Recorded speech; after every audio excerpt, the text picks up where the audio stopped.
una bebida de café que ustedes puedan llegar a tener desde un tinto normal, Sí. que se le dice en Colombia, a Estados Unidos y normal es el americano, hasta un método filtrado que es una manera de ir más allá a probar un café diferencial. Es como si tú decantaras el vino. Para mí es como si tomaras el café por goteo y empiezas a sentir esas notas del café de una manera diferente a lo que puedes llegar a sentir en una máquina expreso. O sea que aquí hacemos catas de café, hacemos eventos de café, le enseñamos a las personas a tomarse un muy buen café sin azúcar. Entonces, por ejemplo, esos adicionales de cómo sentirlo en el paladar, en cómo disfrutárselo, y de ahí como tú, como una persona de la calle como nosotros, podemos incentivar el buen consumo del café colombiano, Sí. porque todo el café colombiano bueno de Excelso se va, todo. Entonces lo que hemos hecho como marca, cuando yo me enteré ya hace 4 años que ya lleva María Coffee de esto, lo que dije es, mi promesa básica es hacer que nosotros, la gente de la calle, aprenda a tomar buen café colombiano y que se quede aquí. Entonces, por eso es que vamos y buscamos al caficultor, traemos el bulto y vea, esto se toma así, esto es un grano de café y se lo disfruta de esta manera. Bueno, Angélica, muchísimas gracias. ¿Dónde las personas pueden enterarse un poquito más de la oferta cultural Ok, que tienen súper. y de todo?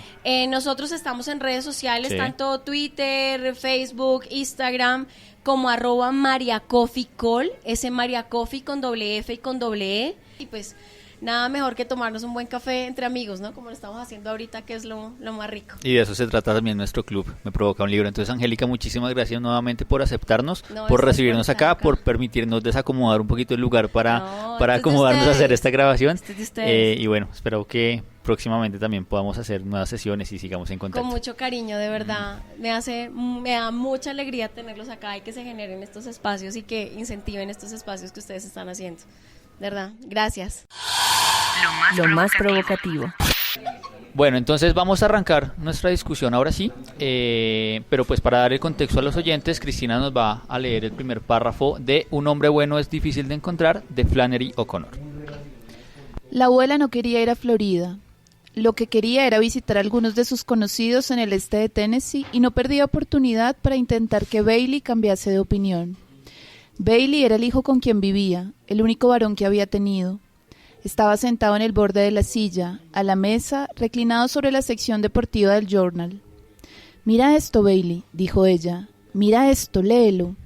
Y se puso en pie, con una mano en la delgada cadera, mientras con la otra golpeaba la cabeza calva de su hijo con el periódico.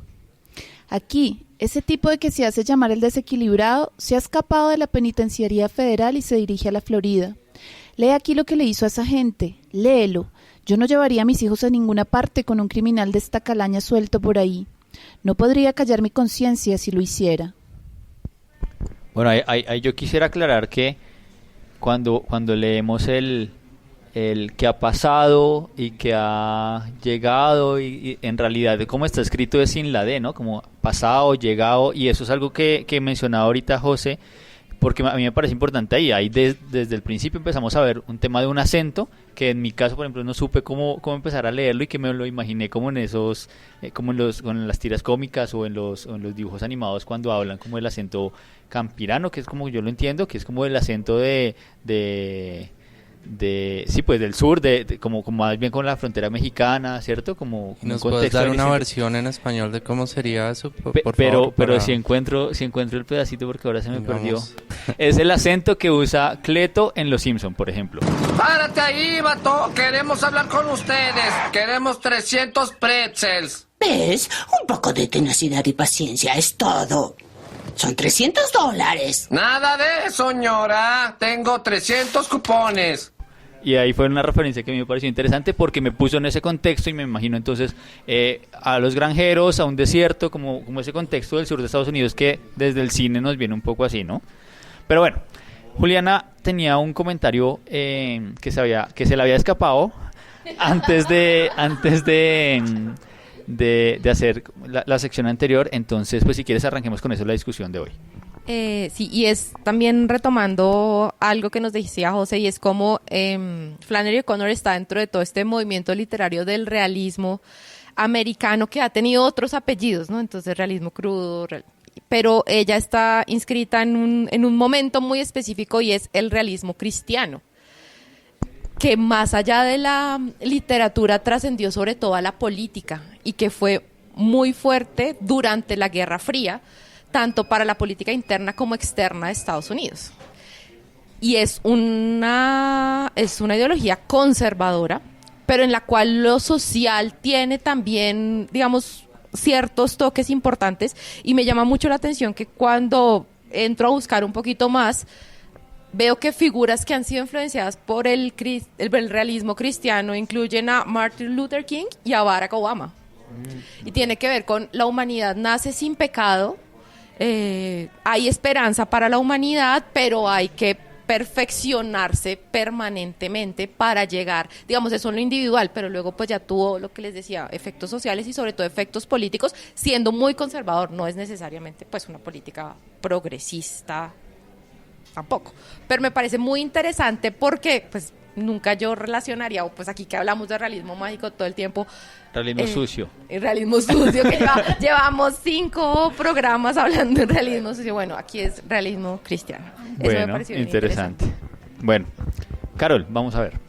Efectivamente, lo que diría es, nos paramos sobre un universo de realismo, que es el universo pues general de los cuentistas norteamericanos, como conocido, que era algo que yo decía también la última sesión que tuvimos.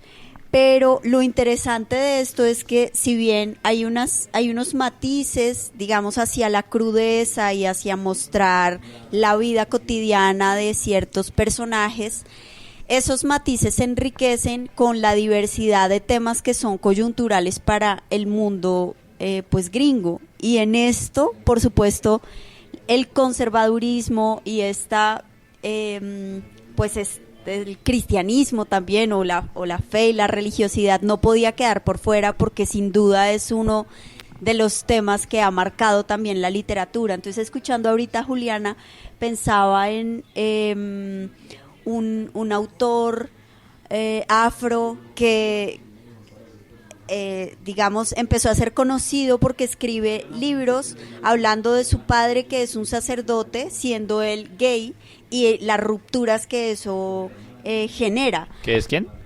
Es que se me olvidó el nombre. bueno, pero adelante, ahorita recordamos quién es.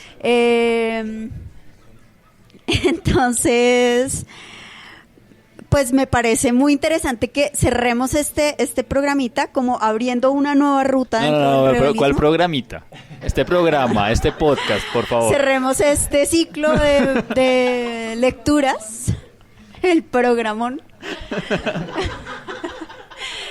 Abriendo como esta nueva ruta y sí, metiéndonos a un tema que además es súper evidente en algunos de los diálogos que los personajes van a tener, pero encontrando también elementos que habíamos visto, como pues lo que menciona Alejandro del acento. Sí. Entonces, nosotros ya hemos leído 2 historias previas con acentos, ubicados en diferentes lugares de Norteamérica.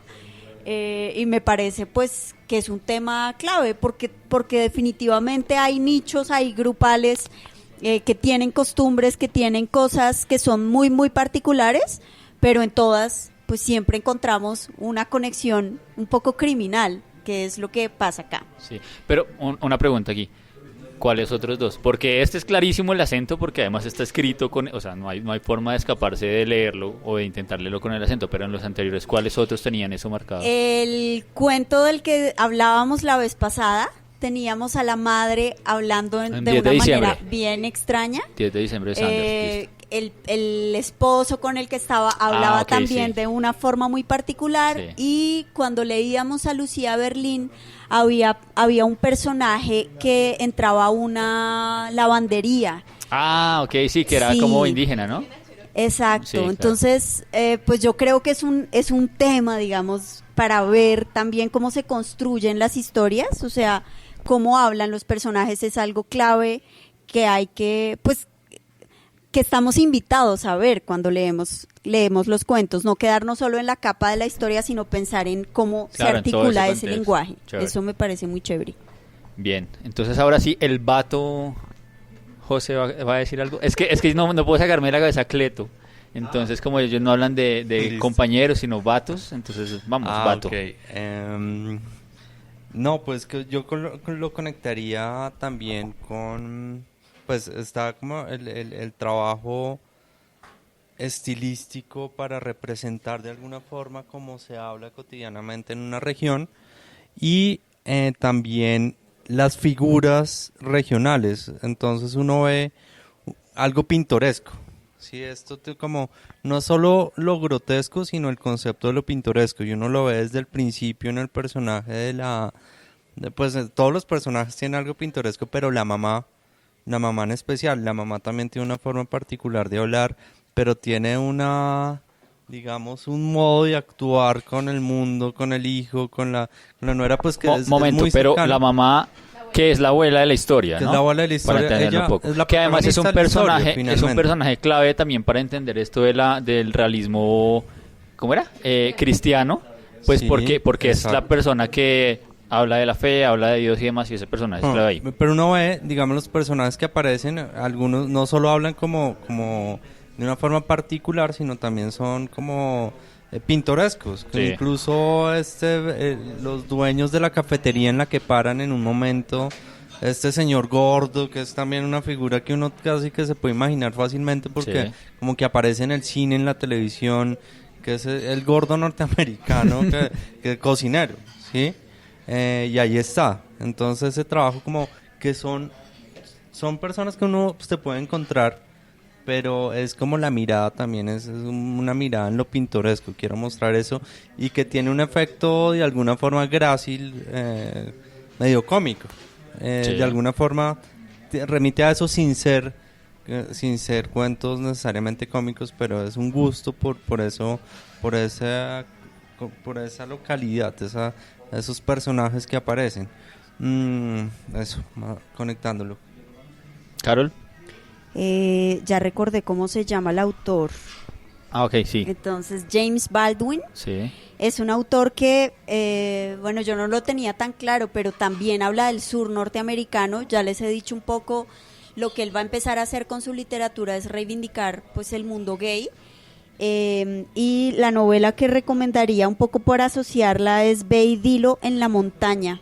Entonces habla del papel del cristianismo en la cultura afroamericana y pues Claro. eso, cómo define la circunstancia de un personaje cuyo padre es un pastor y él él es gay. pues se da cuenta que pucha, está saliéndose como del modelo que le propone ese cristianismo. Bueno, ahí uno puede entender por qué Obama entonces aparece dentro de este género, dentro de este movimiento, De ¿no? hecho, hay un documental precioso que se llama I'm Not Your Negro, que es basado en una carta de James Baldwin, que es una cosa espectacular sobre la lucha de los derechos civiles, sobre Martin Luther King, sobre Malcolm X.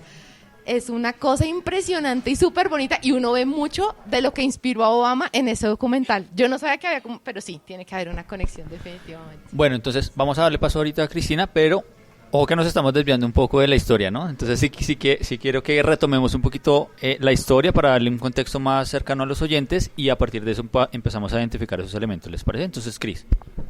Vale, yo quería retornar un poquito a esto del color que se pone y como a estos personajes, porque cuando yo leí el cuento pensaba en Huckleberry Finn, ahorita que tú estabas hablando de esa voz, como de eso pintoresco, creo que ese es como el referente anterior de todos estos escritores. Y claro, pues esa gran obra de Mark Twain, que son las aventuras de Tom Sawyer, y luego las de Huckleberry Finn, ahí está, Claro, es como es es Tom el Sawyer. referente que uno podría como traer. Sí, claro. Que está ahí, que bueno, es de finales del siglo XIX y que creo que sí es importante tenerlo ahí porque tal vez es esa voz que nos habla y que uno podría tener como referencia. Y un poco para volver sobre la historia, pensaba en claro, uno cómo toma esto o al escuchar esto de realismo cristiano, qué pensaría que es y qué pensaría que hacen los cuentos. Porque para mí hay algo de lo que leí en Flannery O'Connor que me parecía chévere y que creo que en este cuento de un hombre bueno es difícil de encontrar, que no es solamente como esta abuela que está hablando y que tiene el cristianismo y que habla de Jesús, sino que está esa dualidad del sujeto también ahí, que es bueno como esperaría la abuela y que le está diciendo al personaje con el que se encuentra, pero que él también lo justifica de otro modo, ¿no? Y esa discusión que se da en el cuento como ¿qué es esto que hizo Cristo? ¿Por qué yo debería hacer o no hacer?